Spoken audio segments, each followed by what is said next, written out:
Hello, good evening बच्चों। मैं लेकर के आया हूँ आपके लिए बिहार बोर्ड क्लास 10 का जो सामने एग्ज़ाम है।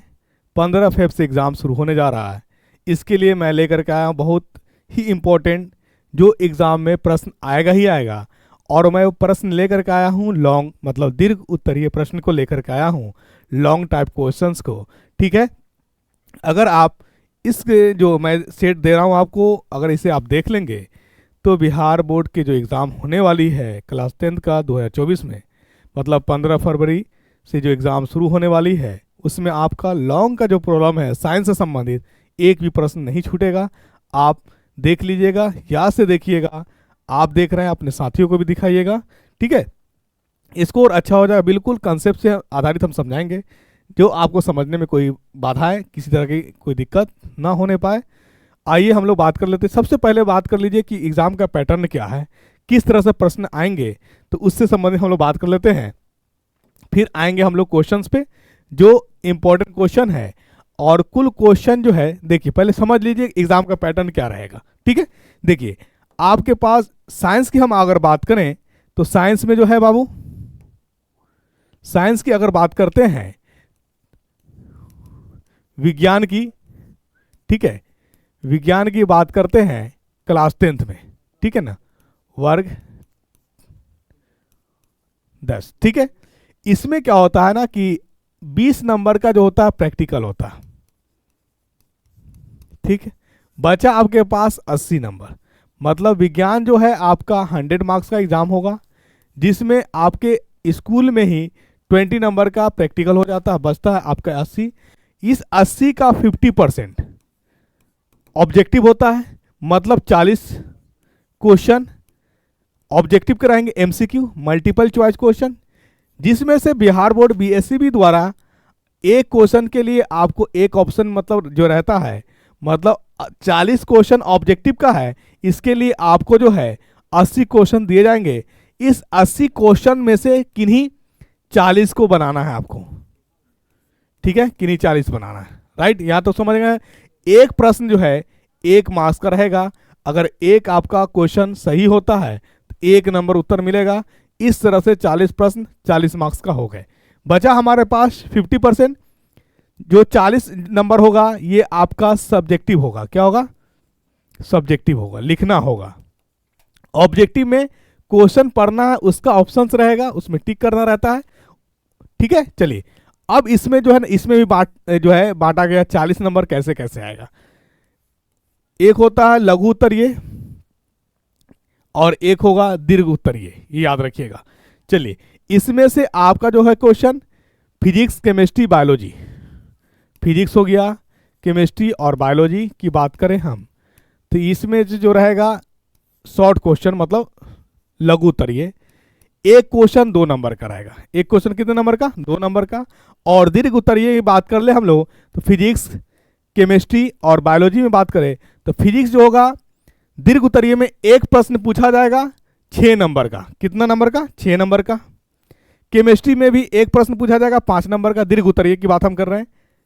और बायोलॉजी में भी एक क्वेश्चन पूछा जाएगा 5 नंबर का। चलिए अब यहां जाते हैं हम लोग, फिजिक्स, केमिस्ट्री और बायोलॉजी में जो शॉर्ट टाइप क्वेश्चन होगा लघु उत्तरीय, ठीक है, उसमें जो एक क्वेश्चन जो होगा 2 नंबर का होगा। तो इस तरह से आपका क्वेश्चन जो पूछा जाएगा, इसमें 12 क्वेश्चन पूछे जाएंगे, यानी 12 का आंसर करना होगा आपका। पूछा जाएगा टोटल 24 क्वेश्चन। कितने? यानी शॉर्ट की बात अगर करें हम लोग लघु उत्तरीय, लघु उत्तरीय में आपसे पूछा जाएगा 24, कुल 24 प्रश्न।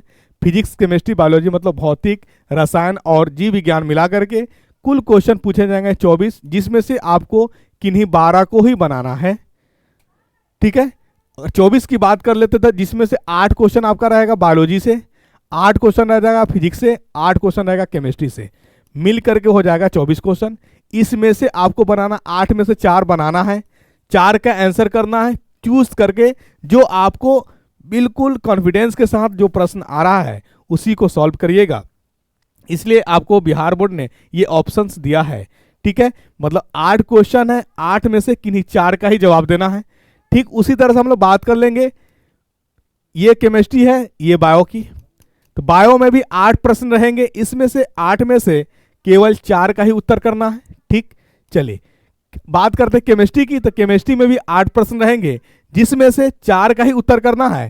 तो ये तीनों मिलाकर के हो गए 12, 12 एक क्वेश्चन 2 मार्क्स का, तो 12 इंटू 2 कितना हो जाएंगे, 12 इंटू 2 24, यानी 24 मार्क्स आपका लघु उत्तरीय शॉर्ट टाइप क्वेश्चन के रहते हैं। ठीक है, बाकी बच गए हमारे पास 24, बच रहा है हमारे पास कितना 16, जिसमें से 16 का यहाँ बंटवारा हो गया है। लॉन्ग टाइप क्वेश्चंस रहेगा बायोलॉजी का, फिजिक्स का और केमिस्ट्री का। बायोलॉजी का रहेगा आपका 2 क्वेश्चन, 2 में से किन्हीं एक का ही जवाब करना है। केमिस्ट्री में भी 2 रहेगा क्वेश्चन, 2 में से किन्हीं एक का ही जवाब करना है। फिजिक्स में भी रहेगा 2 क्वेश्चन, इसमें से भी किन्हीं एक का ही जवाब करना है। मार्क्स का डिस्ट्रीब्यूशन मैंने बता दिया आपको। ठीक है, यानी लघु उत्तरीय जो है आपका शॉर्ट टाइप क्वेश्चन, इसमें ऑल क्वेश्चन इक्वल मार्क्स का है, मतलब एक क्वेश्चन 2 मार्क्स। लेकिन वही बात कर लेते दीर्घ उत्तरीय में, तो बायोलॉजी और केमिस्ट्री सेम मार्क्स का है, मतलब एक क्वेश्चन 5 मार्क्स, केमिस्ट्री भी एक क्वेश्चन 5 मार्क्स। लेकिन फिजिक्स की बात कर ले तो एक क्वेश्चन 6 मार्क्स का होता है, इसीलिए थोड़ा वेटेज जो है फिजिक्स का बढ़ जाता है, ये याद रखिएगा। तो इस तरह से मार्क्स का डिस्ट्रीब्यूशन आपको समझ में आ गया होगा। यानी अगर हम लोग बात कर लें,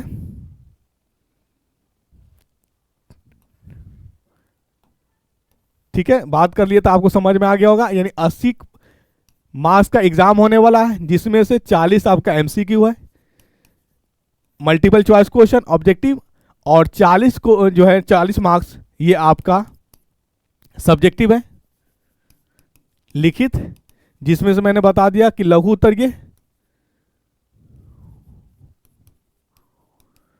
उत्तरीय 12, 12 गुने 2 ये हो गया 24। और दीर्घ उत्तरीय की बात कर ले हम लोग, दीर्घ उत्तरीय जो है आपका फिजिक्स यानी जीव विज्ञान और रसायन की बात कर ले, रसायन, तो ये आपका 2 क्वेश्चन रहेगा, दोनों में से 2-2 क्वेश्चन, और दोनों में से कोई एक ही जवाब करना है आपको। यानी बायोलॉजी का 2 क्वेश्चन, केमिस्ट्री का 2 क्वेश्चन, दोनों में से, यानी आपका बायोलॉजी में 2 क्वेश्चन रहेगा, 1 क्वेश्चन करना है, केमिस्ट्री में 2 क्वेश्चन रहेगा, 1 क्वेश्चन करना है, मतलब कुल 2 क्वेश्चन करना है। और ये 2 क्वेश्चन जो होगा कितने मार्क्स का, 5, ये हो जाएगा आपका 10 मार्क्स का। वहीं बात कर लेते हैं हम लोग भौतिक की, फिजिक्स की बात कर ले, तो फिजिक्स में जो है 2 क्वेश्चन रहेगा, इसमें से कोई एक का ही जवाब करना है, और 1 क्वेश्चन रहेगा 6 मार्क्स का, ये हो जाएगा 6, यानी 6 और 10 16, और 16 24, ये 40। तो आई होप कि ये मार्क्स का डिस्ट्रीब्यूशन आपको समझ में आ गया होगा। बिल्कुल फोकस, स्ट्रेस नहीं लेना है, सावधानी पूर्वक जो आपको कॉन्फिडेंस के साथ को प्रश्न आ रहा है पहले उसी प्रश्न को सॉल्व करने का प्रयास करिएगा। ठीक है, आपका एग्जाम अच्छा जाए, ये भगवान से प्रार्थना करते हैं हम। आइए हम लोग जो आपके लिए लेकर के आए हैं प्रश्न, जो उसको हम देखते हैं। ठीक है, चलिए, यानी वैसा प्रश्न है जो प्रीवियस ईयर में कई बार पूछ चुका है, और आगामी जो एग्जाम होने वाली है इसमें पूछने जाने की संभावना है, 100% संभावना है कि पूछेगी। बिल्कुल आप ईमानदारी पूर्वक बने रहें ज्ञानकर यूट्यूब चैनल से, कंसेप्ट पे फोकस करें। हम आपको क्या करेंगे, कंसेप्ट बताने का प्रयास करेंगे। अगर ये क्वेश्चन इस तरह का नहीं भी रहा तो यही क्वेश्चन हो सकता है कि लैंग्वेज चेंज हो जाए, बट कंसेप्ट का चेंज नहीं होता है, कंसेप्ट वही रहता है, ये याद रखिएगा। और ठीक है, ये नहीं कि हाँ हूबहू लैंग्वेज, क्वेश्चन का दायरा फिक्स है। एनसीईआरटी सिलेबस अगर बात करते हैं तो एनसीईआरटी में प्रश्न, एनसीईआरटी में कंसेप्ट फिक्स्ड है, लिमिटेड है, प्रश्न उसी से आएंगे। अगर सेम क्वेश्चन को ही उठा दिया जाएगा तो फिर क्वेश्चन में दम नहीं रह जाएगा, इसलिए क्वेश्चन को थोड़ा ट्विस्ट कर दिया जाता है, लेकिन कंसेप्ट वही रहेगा, मैं बार बार आपसे कह रहा हूं। ठीक है, चलिए आइए प्रश्न देखिए, आपका क्या प्रश्न, प्रश्न है आपके पास, निम्नलिखित अभिक्रियाएं क्या है। मतलब आपका यानी क्वेश्चन जो है वो केमिस्ट्री से है, रसायन से है। बहुत सारे बच्चों को केमिस्ट्री थोड़ा जटिल लगता है, लेकिन मैं पूर्ण प्रयास करूंगा अपने तरफ से कि आपको जो समस्याएं हैं वो समस्याएं बनाना रहे, समस्या दूर हो जाए, और ये क्वेश्चन आएगा ही आएगा, प्रीवियस ईयर में पूछा हुआ क्वेश्चन से। अब बात कर लेते हैं हम लोग, जो आपके पास अभिक्रियाएं हैं, 4 तरह की अभिक्रियाएं दिया हुआ है, संयोजन अभिक्रिया, वियोजन अभिक्रिया, विस्थापन अभिक्रिया और द्विविस्थापन अभिक्रिया। तो सबसे पहले आप सुन लीजिए, उसके बाद में आंसर भी है, आंसर की मैं बात करता हूं। संयोजन का मतलब होता है जुड़ना, संयोजन का मतलब होता है जुड़ना। जब कोई चीज 2 या 2 से अधिक चीज जुड़ेगा और जुड़ करके एक नए चीज का निर्माण करेगा, उसी को हम लोग संयोजन अभिक्रिया कहते हैं। तो आई होप एग्जाम में ये परिभाषा आप लिख दीजिएगा, यानी एग्जाम में लिखा रहता है परीक्षार्थी, जो क्वेश्चन पेपर होता है, क्वेश्चन पेपर पे लिखा रहता है परीक्षार्थी यथासंभव अपनी भाषा में उत्तर दें, और वह बहुत सुटेबल आंसर माना जाता है। यथासंभव मतलब जहां तक पॉसिबल हो परीक्षार्थी अपनी भाषा में आंसर करें। ठीक है, चलिए तो संयोजन बात समझ में आ गया आगे। वैसा अभिक्रिया यानी वैसी अभिक्रिया जिसमें दो या दो से अधिक चीज मिल करके एक नए चीज का निर्माण करता है उसे हम लोग संयोजन अभिक्रिया कहते हैं। ठीक, आइए बस हम लोग बात करते हैं वियोजन अभिक्रिया की। तो संयोजन का जस्ट विपरीत होता है वियोजन अभिक्रिया, यानी जब एक चीज टूट कर बिखर कर दो या दो से अधिक नए चीज का निर्माण करेगा उसी को हम लोग वियोजन अभिक्रिया कहेंगे। बात कर ले हम लोग इंग्लिश की, तो इंग्लिश में हम लोग वियोजन को कहते हैं डिकम्पोजिशन, मतलब टूटना। ये वियोजन का मतलब क्या होता है? टूटना। मतलब बनेगा तो, लेकिन कब बनेगा? टूट करके बनेगा। टूट करके जो बनता है उसे हम लोग वियोजन कहते हैं। ठीक है, चलिए अगला प्रश्न आपका है विस्थापन अभिक्रिया। विस्थापन का मतलब यह हुआ कि अभी मैं यहां हूं, कुछ देर बाद मैं यहां चला गया, मतलब मेरे पोजीशन में चेंजिंग आ जाए और मेरा जगह कोई और ले ले। ठीक उसी तरह से अभिक्रिया रिएक्शन की हम बात करेंगे तो एक अति क्रियाशील तत्व कम क्रियाशील तत्व को यौगिक से अलग करता है। क्या करता है? मैंने क्या बताया? यौगिक कहते हैं जो एक कंपाउंड का स्ट्रक्चर उससे होता है, कई कम एलिमेंट्स मिलकर के जो कंपाउंड बनाते हैं, यानी एक साथ आपस में कंपैक्ट होते हैं, उसे हम लोग यौगिक कहते हैं। मतलब क्या कह रहा है कि विस्थापन अभिक्रिया एक कम क्रियाशील यौगिक के साथ उपस्थित होते हैं और ज्यादा क्रियाशील तत्व जो है यौगिक के बाहर होते हैं। वो क्या करता है कि ज्यादा क्रियाशील कम क्रियाशील जो यौगिक में है उसको हटा करके अपनी जगह यौगिक में बना लेता है। इसी को हम लोग कहते हैं विस्थापन। मतलब अपनी जगह तो बनाया, किसी को हटा करके बनाना पड़ा। जैसे अगर हम लोग बात कर ले कि पोटेशियम सबसे हाईली रिएक्टिव है, अति क्रियाशील धातु है। अगर हम बात कर ले सोडियम की, तो पोटेशियम सोडियम से कम है। ठीक, तो पोटेशियम रिएक्ट कर रहा है, पोटेशियम जो है रिएक्ट कर रहा है, मान लीजिए पोटेशियम है। ठीक, ये रिएक्ट, ये कंपाउंड है आपके पास NaCl। ठीक है ना। यहां बात करेंगे सोडियम और बात करेंगे पोटेशियम, ये धातु, ये भी धातु, ये धातु अति क्रियाशील है, उसके रेस्पेक्ट में पोटेशियम के रेस्पेक्ट में सोडियम जो है कम क्रियाशील है। ये हमारा अलग है, मतलब अकेले है, और ये हमारा यौगिक के साथ मतलब क्लोरीन के साथ मिला हुआ है, तो इसको ये बर्दाश्त नहीं हो रहा है। पोटेशियम क्या करेगा? सोडियम को अलग करेगा, क्योंकि सोडियम से ज्यादा पावरफुल पोटेशियम है, और जगह बना लेगा, क्या बनाएगा? KCl, और मुक्त करेगा NaCl को। पहले पोटेशियम कहाँ था? अलग था, अब पोटेशियम जो है कंपाउंड में आ गया है। इसी को कहते हैं हम लोग विस्थापन अभिक्रिया। मतलब वैसी रिएक्शन, सीधा साधा सिंपल वे में समझने का प्रयास करिए। वैसी अभिक्रिया जिसमें से एक धातु और एक यौगिक होगा, धातु जो होगा यौगिक में बने धातु को अलग करेगा, उसी को हम लोग कहते हैं विस्थापन अभिक्रिया। ठीक है, चलिए ठीक उसी तरह से हम लोग बात कर रहे थे द्विविस्थापन अभिक्रिया की। इसको इंग्लिश में कहते हैं डबल डिस्प्लेसमेंट रिएक्शन। मतलब इसमें क्या होगा? दो यौगिक होंगे, दो कंपाउंड्स होंगे, और दो कंपाउंड में आयंस के बीच, आवेश के बीच, तत्व के बीच, धातु के बीच म्यूचुअल का अंडरस्टैंडिंग्स होगा, आपस में समझौता होगा।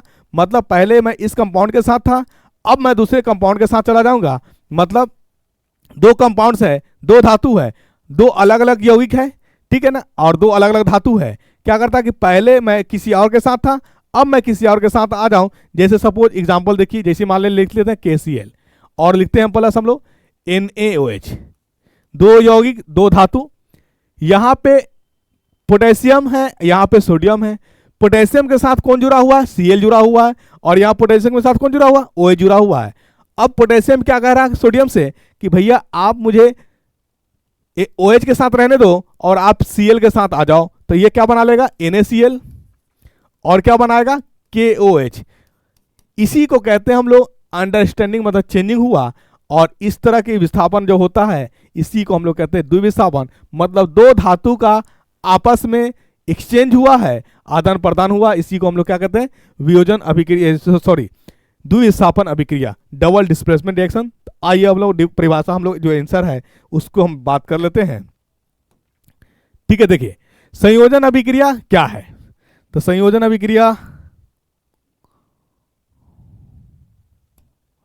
संयोजन अभिक्रिया बात करें, वह रासायनिक अभिक्रिया जिसमें दो या दो से अधिक पदार्थ, तत्व या यौगिक परस्पर संयोग करके एकल पदार्थ का की रचना करते हैं, उसी को हम लोग संयोजन अभिक्रिया कहते हैं। जिस तरह से मैंने बताया, दो या दो से अधिक तत्व या यौगिक, ठीक है, मिल करके एक नए यौगिक का निर्माण करता है, उसी को हम लोग संयोजन अभिक्रिया कहते हैं। जैसे अगर बात आ गई, जैसे देखिए यहाँ Na है और ये प्लस Cl है, मिल करके बना लिया NaCl, तो इसको कहेंगे Na हमारा जो है तत्व है, Cl भी हमारा क्या है, तत्व है। और जब दो तत्व आपस में मिल जाता है तो उसी को हम लोग कहते हैं यौगिक, या इसी को आप इंग्लिश में कहेंगे तो कंपाउंड्स कहेंगे। याद रखिए, जब कोई एलिमेंट्स अकेले है तो वो एलिमेंट्स है, जब डिफरेंट एलिमेंट्स आपस में कंपैक्ट हो जाएंगे, जुड़ जाएंगे, उसे हम लोग यौगिक कहेंगे, कंपाउंड्स कहेंगे, राइट। ठीक उसी तरह से हम लोग बात कर लेते हैं, हम लोग बात करते हैं CaO है और ये प्लस Cl है। देखिए ये आपका यौगिक है और ये एलिमेंट्स है, ये बना लेगा क्या, CaOCl2, राइट। तो आपको हमने कह दिया कि संयोजन तत्व का हो सकता है, यौगिक और तत्व का भी हो सकता है। वहीं पे बात कर लेते हैं हम लोग, यौगिक का भी हो सकता है। जैसे बात कर लेते हैं हम लोग, किसकी बात करें, यहां पे बात कर लेते हैं, यहां पे है OH 2H, ये बन जाएगा आपका क्या, देखिए CaOH का होल ट्वाइस, ठीक है। तो इस तरह से हमारा यानी संयोग करके क्या बना रहा है, दो चीज आपस में जुड़ रहे हैं और मिल करके एक नए चीज का निर्माण कर रहा है, उसी को हम लोग कहते हैं संयोजन अभिक्रिया। तो आई होप कि एग्जांपल भी आपके सामने है, आपसे पूछा जाएगा कि संयोजन अभिक्रिया क्या है, तो आप सीधा साधा जो है अपने शब्दों में लिखिएगा कि दो या दो से अधिक तत्व या यौगिक मिल करके एक नए यौगिक का निर्माण करता है, उसी को हम लोग संयोजन अभिक्रिया कहते हैं। और एग्जाम्पल, ये तत्व है, ये भी तत्व है, कार्बन और ऑक्सीजन मिलकर के क्या बना लिया, कार्बन डाइऑक्साइड बना लिया।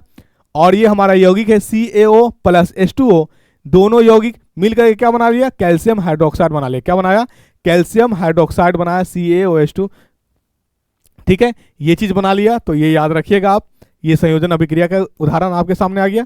चलिए वहीं पे आ जाइए वियोजन अभिक्रिया। तो वियोजन अभिक्रिया का परिभाषा क्या है, वह रासायनिक अभिक्रिया जिसमें किसी यौगिक के अणु आपस में टूटकर दो या दो से अधिक यौगिक की निर्माण करता है, उसी को हम लोग कहते हैं वियोजन अभिक्रिया। आई बात समझ में, मतलब वियोजन अभिक्रिया क्या है, एक यौगिक है, वो टूट करके परस्पर टूटेगा और टूट करके दो या दो से अधिक तत्व या यौगिक का निर्माण करेगा, उसी को हम लोग कहते हैं वियोजन अभिक्रिया। एग्जाम्पल क्या है, CaCO3, ठीक है, CaCO3 टूट करके क्या बना, ये CaCO3 को हम लोग मार्बल भी कहते हैं, चूना पत्थर कहते हैं, टूट करके बना हमारा CaO प्लस CO2, ठीक है। देखिए वियोजन जो टूटने की अभिक्रिया तीन तरह से हो सकता है, या तो आपको हीट देना पड़ेगा, या तो आपको उसमें क्या करना पड़ेगा, विद्युत प्रभावित करना पड़ेगा, या सूर्य की प्रकाश में भी टूट सकता है। तो टूटने की घटनाएं तीन प्रकार से घटित हो सकती है। कितने, मतलब वियोजन के लिए तीन घटनाएं हो सकती है, एक तो सूर्य की तरफ में, दूसरा थर्मल डिकम्पोजिशन मतलब ताप से टूटेगा, हीट देना पड़ेगा, और तीसरा विद्युत से टूटेगी, ठीक है। मतलब सूर्य के प्रकाश से टूटने वाला हमारे पास जो है AgCl है, ताप से टूटने वाला है CaCO3, ठीक है, फेरस सल्फेट, फेरस कार्बोनेट, ये सब आपके पास जो हीट से चाहिए। और विद्युत से बात करने वाला तो विद्युत से आपका H2O है, H2O जो टूटेगा विद्युत से तो H प्लस और OH माइनस बनाएगा, ठीक है ना, ये याद रखिएगा। तो आई होप कि संयोजन और वियोजन आपको समझ में आया। आइए बात कर लेते हैं हम लोग विस्थापन अभिक्रिया की। तो विस्थापन अभिक्रिया मैंने अभी बताया आपको कि एक धातु होगा और एक यौगिक होगा, उस यौगिक में जो उपस्थित धातु है, जो अकेले है धातु, वह धातु यौगिक में उपस्थित धातु को अलग कर देगा, इसी को हम लोग कहते हैं विस्थापन अभिक्रिया कहते हैं, ठीक है। चलिए परिभाषा देख लेते हैं। वह रासायनिक अभिक्रिया जिसमें किसी यौगिक के अणु में उपस्थित किसी परमाणु अथवा परमाणुओं के समूह को किसी दूसरे तत्व के परमाणुओं द्वारा विस्थापित कर दिया जाए, उसी को हम लोग कहते हैं विस्थापन अभिक्रिया। आई बात समझ, देखिए यहाँ पे एग्जांपल Zn और यहाँ है CuSO4। देखिए Zn जिंक हमारा धातु है और कॉपर यहाँ सल्फेट है, कॉपर सल्फेट, तो कॉपर भी हमारा धातु है। तो ये धातु जिंक जो है कॉपर से अति क्रियाशील है, तो जिंक जो है कॉपर को डिस्प्लेस करेगा, तो बना लेगा हमारा ZnSO4, और ये कॉपर क्या हो जाएगा, मुक्त हो जाएगा, अलग हो जाएगा। इसी को कहते हैं, पहले कॉपर था सल्फेट के साथ, जिंक अलग था, अब जिंक सल्फेट के साथ हो गया, कॉपर अलग हो गया, इसी को कहते हैं हम लोग विस्थापन अभिक्रिया, मतलब सिंगल डिस्प्लेसमेंट रिएक्शन। ठीक है, आई बात समझ में? मतलब एक धातु होंगे और एक यौगिक होगा, उस यौगिक में उपस्थित जो धातु होगा उसको अलग कर देगा जो अलग है धातु, इसी के इस तरह की अभिक्रिया को हम लोग विस्थापन अभिक्रिया कहते हैं। और इसका एग्जांपल आपके पास आ गया Zn और CuSO4। ठीक है, यहां पे कॉपर सल्फेट की बात करूं तो कभी कभी एग्जाम में कॉपर सल्फेट से संबंधित रंग पूछ देता कि कॉपर सल्फेट का रंग कैसा होगा, तो ये याद रखिएगा, ब्लू। कैसा रंग होता है? नीला। ब्लू याद रखिए या नीला याद रखिए। ठीक है, ब्लू कप, यानी कप का कलर कैसा? ब्लू। Cu4 copper. ठीक है, चलिए उसी तरह से दूसरा एग्जांपल भी आपका Fe और CuSO4। Fe जो है हमारे पास अलग है, अब हमारे पास Fe जो है सल्फेट के साथ आ गया, FeSO4, और कॉपर हो गया अलग। तो ये आपका जो उदाहरण है विस्थापन अभिक्रिया का, डिस्प्लेसमेंट रिएक्शन का उदाहरण है। चलिए डबल डिस्प्लेसमेंट की बात कर ले हम लोग।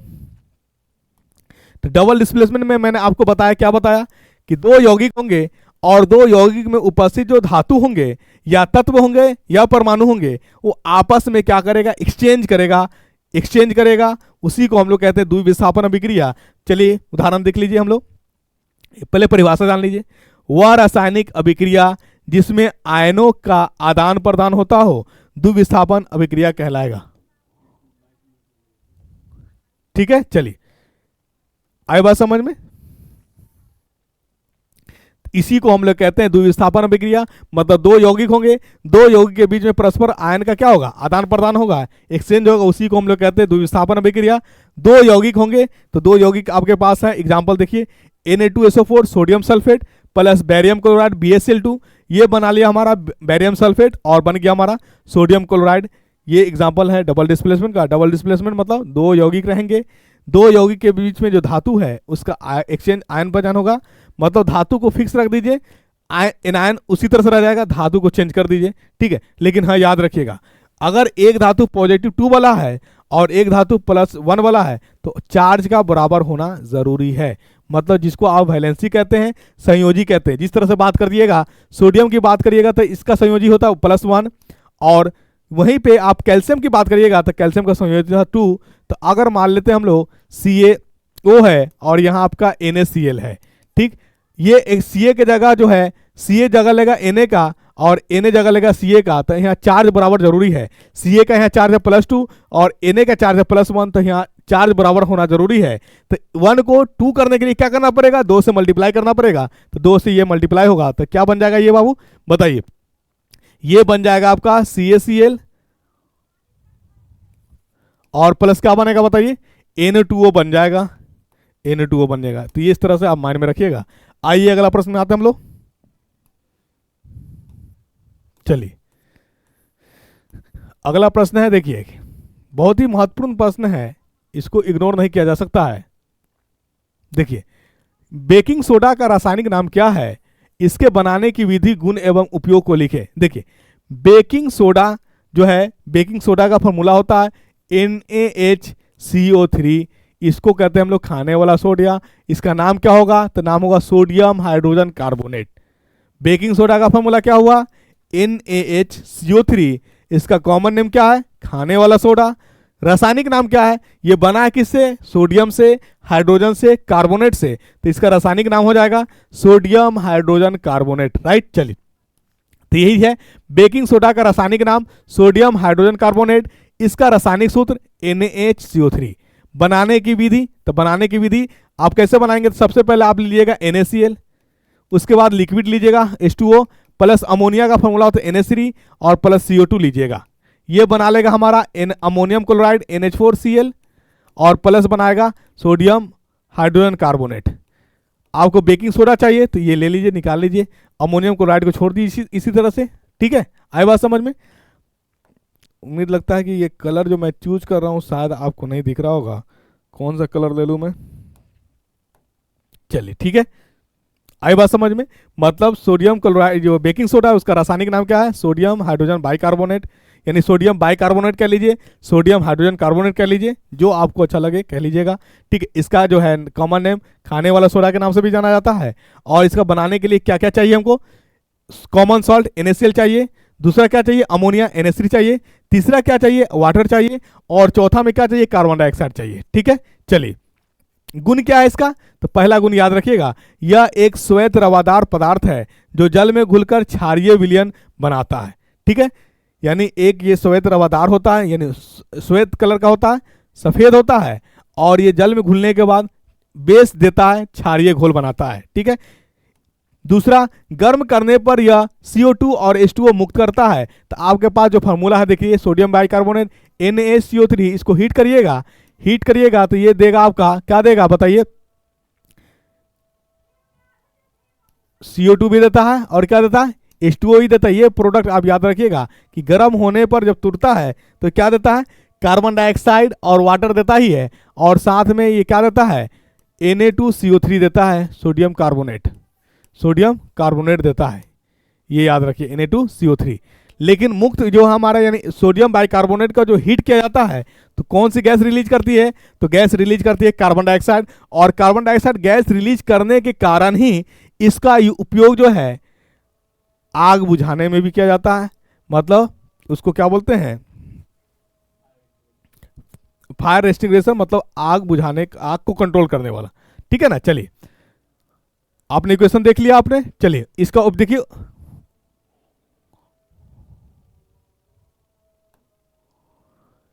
तीसरा नंबर क्या है, अम्लों के से अभिक्रिया कर CO2 गैस मुक्त करता है जब इसको, यानी सोडियम बाइकार्बोनेट, अभी आपने बताया कि सोडियम बाइकार्बोनेट जो है कैसा नेचर का है, ये क्षार नेचर का बेस है, और HCl ये कैसा नेचर है, ये तो अम्ल है। तो जब क्षार और अम्ल को अभिक्रिया कराया जाता है तो वो क्या देता है, नमक देता है, सॉल्ट देता है, ये याद रखिएगा। ठीक है, और जब सोडियम बाइकार्बोनेट और HCl मतलब अम्ल रिएक्ट करेगा तो सॉल्ट तो देगा ही देगा, साथ में H2O और CO2 गैस भी देता है, ये याद रखिएगा, H2O और CO2 गैस। ठीक है ना, ये याद रखिएगा। उपयोग देखिए, इसका उपयोग कहाँ किया जाता है, इसका उपयोग, पहला उपयोग रखिएगा याद, इसका उपयोग बेकिंग पाउडर बनाने में होता है। बेकिंग पाउडर खाने में के सोडे में टार्टरिक अम्ल की मिश्रण होता है। देखिए एक मोस्ट इंपॉर्टेंट क्या है, यानी सोडियम बाइकार्बोनेट का उपयोग बेकिंग के रूप में किया जाता है। बेकिंग मतलब किसी चीज को फुलाने के रूप में, और उसमें जो अम्ल का जो मात्रा होता है, यानी कैसा अम्ल मिलाया जाता है उसमें, कौन सा अम्ल, तो ये याद रखिएगा टार्टरिक अम्ल। टार्टरिक अम्ल क्या बेकिंग सोडा में भी मिलाया जाता है और कहीं भी मिलाया जाता है, तो बेकिंग सोडा, ये सॉरी टार्टरिक अम्ल जो है ये इमली में भी पाया जाता है।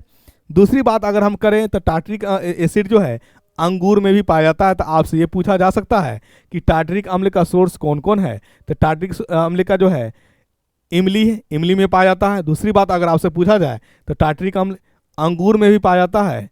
ठीक है, और टार्टरिक अम्ल की बात अगर हम करें तो कच्चा केला में भी पाया जाता है। ठीक है, चलिए तो बेकिंग के रूप में जो सोडे में होता है, यानी बेकिंग सोडा के साथ जो रोटी आप देखते हैं फूलता वगैरह है, तो उसमें बेकिंग सोडा के साथ साथ क्या होता है, उसमें जो होता है टार्टरिक अम्ल डाला जाता है। अभी आपने पढ़ा कि जब बेकिंग सोडा को अम्ल के साथ अभिक्रिया कराया जाएगा तो बनाएगा साल्ट, और कौन सी गैस रिलीज करेगा, कार्बन डाइऑक्साइड, और कार्बन डाइऑक्साइड गैस रिलीज होने के कारण ही वो फूल जाता है।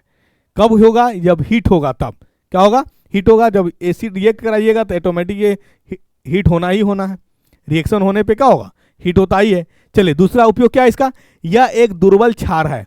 दुर्बल मतलब कमजोर, वीक बेस है। इसे साइट्रिक अम्ल के साथ मिलाकर एंटासिड के रूप में उपयोग किया जाता है। इसका व्यापारिक नाम इनो है।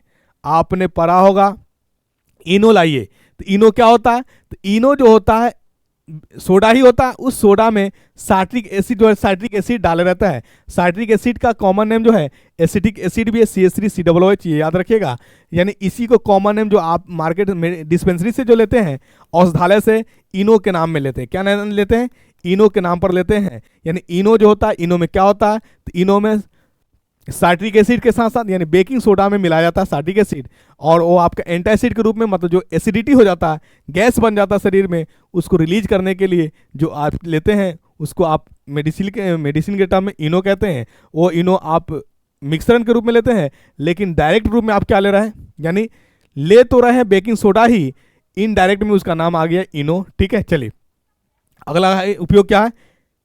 इसका उपयोग रसोई घर में अग्निशमन यंत्र में किया जाता है। अभी मैंने आपको बताया कि baking soda carbon dioxide release करने के कारण इसका उपयोग आग बुझाने में भी किया जाता है, और आग जो बुझाई जाती है उसी को हम लोग कहते हैं अग्निशमन। क्या कहते हैं? Fire extinguisher.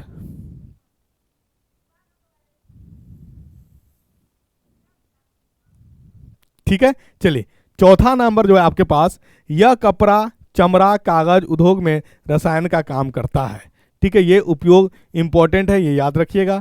आई होप कि इतनी बार मैंने कह दिया तो आप सुन लेंगे तो सुन करके ही याद हो जाएगा, और कोई भी चीज़ जब एक बार सुन ली जाती है ईमानदारी पूर्वक तो वो हमेशा याद रह जाता है। ठीक, चलिए आइए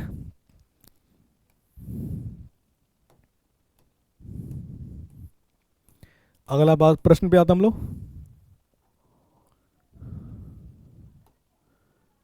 धातुओं के भौतिक एवं रासायनिक गुणों का उल्लेख करें। तो सबसे पहले जानिए धातु का भौतिक गुण, मतलब उसकी फिजिकल प्रॉपर्टीज बताना हमको। तो धातु सबसे पहले बताइए कि धातु जो होता है वो कठोर होता है, धातु आघात वर्धक होती है, मतलब उसे डक्टिलिटी पीटा जा सकता है, पीट करके उसे क्या कहते हैं सीट में वायर में कन्वर्ट किया जा सकता है।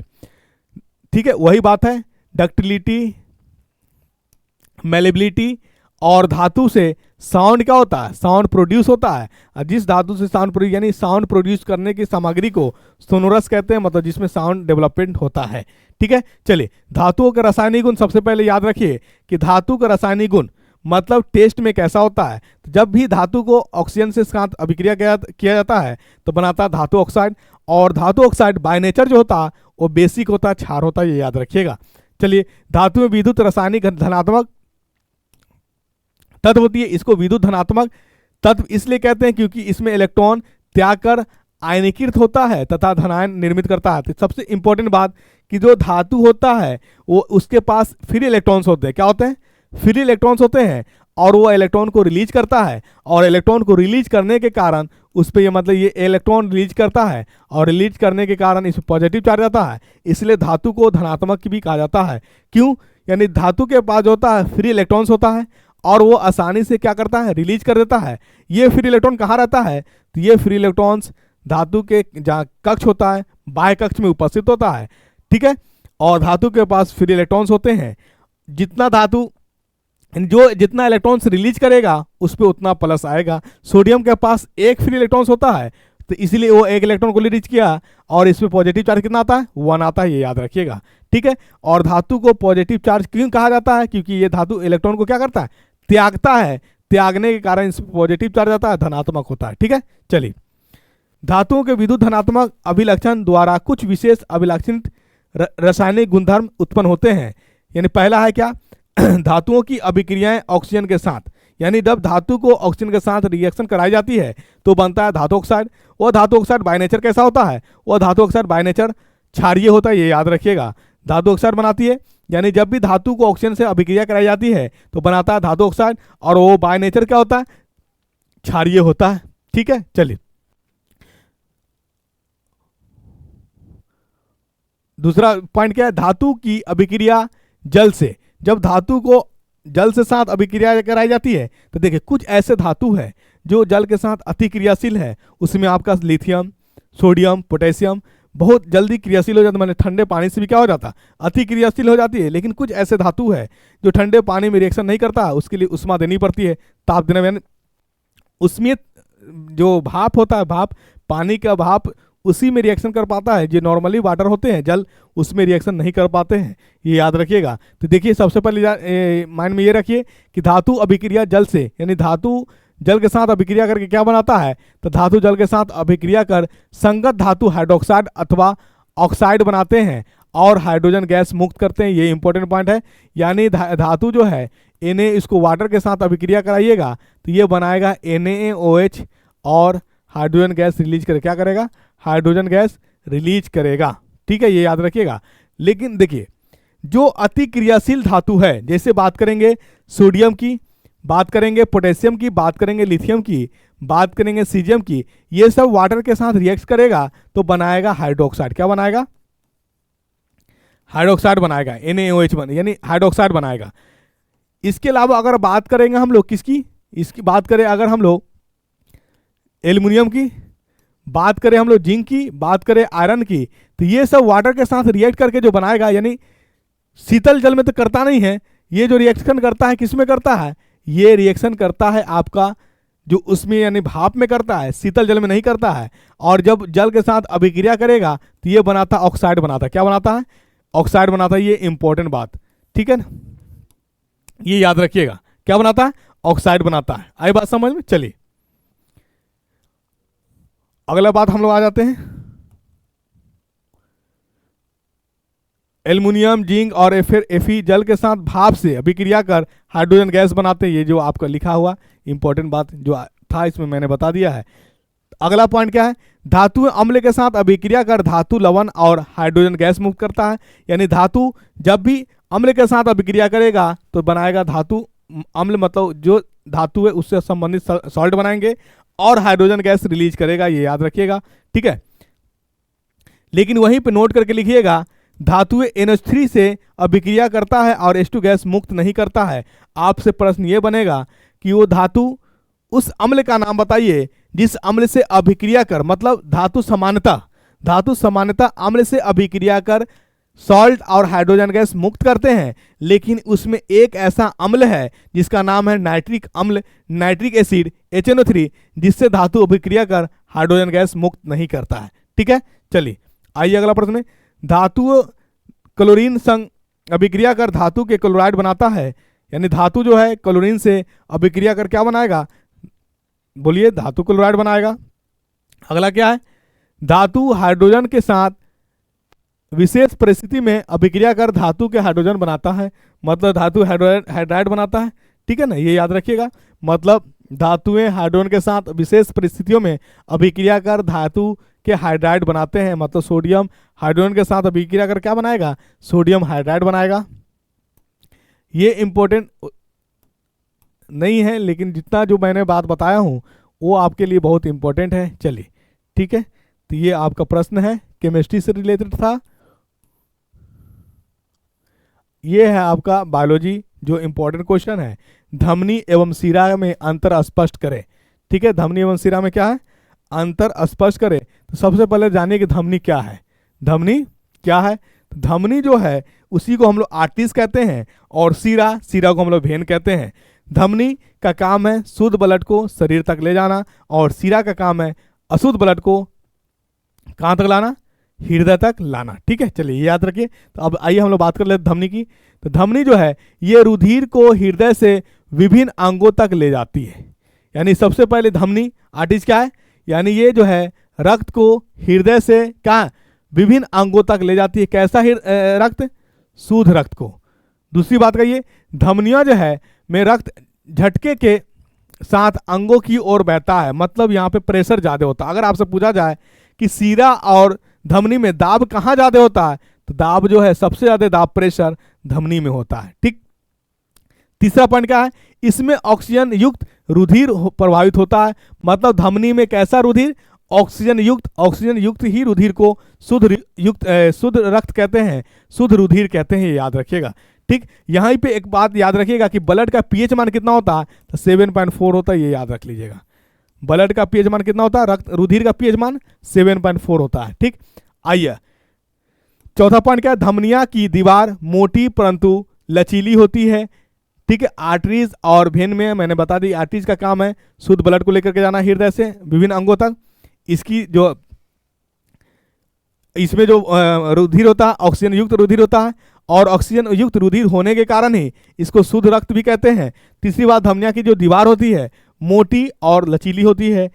धमनियां अधिकांशतः मांसपेशियों की गहराई में स्थित होती है। आपको जो रेशा दिख रहा है ये आपका धमनिया नहीं है। धमनिया जो होता है मसल्स के अंदर होता है, मांसपेशिया के थोड़ा गहराई में होता है, ठीक है। चलिए, धमनिया में कपाट भाल्व नहीं होता है, और भाल्व नहीं होने के कारण ये एक दिशा से दूसरी दिशा में जा सकता है। लेकिन शिरा में जो है कपाट होती है, भाल्व होती है, और भाल्व होने के कारण ये ओनली एक ही दिशा में फ्लो करती है, दूसरी दिशा में फ्लो नहीं करती है, ठीक है। चलिए वही बात कर लेते हम लोग शिरा की।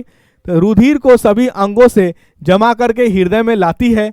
ये हम लोग यानी शिरा क्या है, शिरा का क्या क्या है, ये अशुद्ध ब्लड को शरीर से हृदय तक लाती है। ठीक। दूसरा, शिराओं में रुधिर का बहाव धीरे धीरे होता है। ठीक है, इसमें दाब क्या होता है, कम होता है।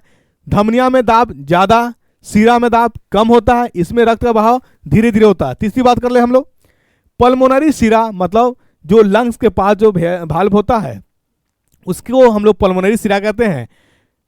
पल्मोनरी शिरा मतलब पल्मोनरी वेन की बात कर रहा है, यानी जो लंग्स के पास, फेफड़ा के पास उपस्थित होता है, को छोड़कर सभी शिराओं में कार्बन डाइऑक्साइड युक्त रुधिर का बहाव होता है।